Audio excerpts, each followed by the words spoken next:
Here's what we almost never think about. Mary carried a secret that could have killed her. A betrothed woman found pregnant by someone other than her betrothed had committed adultery. The penalty in Torah was death. By the 1st century, stoning was rarely enforced, but the social destruction was total. Shame, exclusion, a family's name ruined. Matthew tells us Joseph planned to divorce her quietly. He was being merciful. Picture Mary at the well. Other women shift away. Picture her grinding grain while neighbors whisper through the courtyard walls. Picture her at the Sabbath gathering while people count the months. She was maybe 14 years old, and the only explanation she had was one no reasonable person would believe. Luke records her response to the angel. She didn't argue.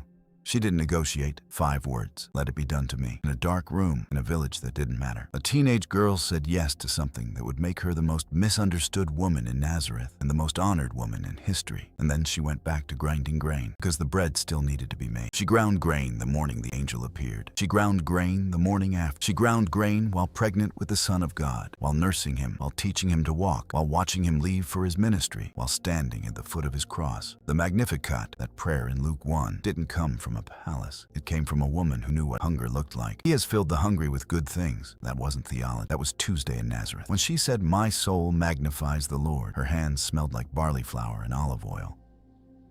This is the woman God chose. Not a queen, priestess. A peasant girl who said yes in a dark room and spent the rest of her life doing the most ordinary work imaginable while raising the most extraordinary person who ever lived. If your work feels repetitive, if your days feel unseen, Mary lived that life, and God called it holy. The Word became flesh in a house just like this, and the woman who made it possible never stopped grinding grain.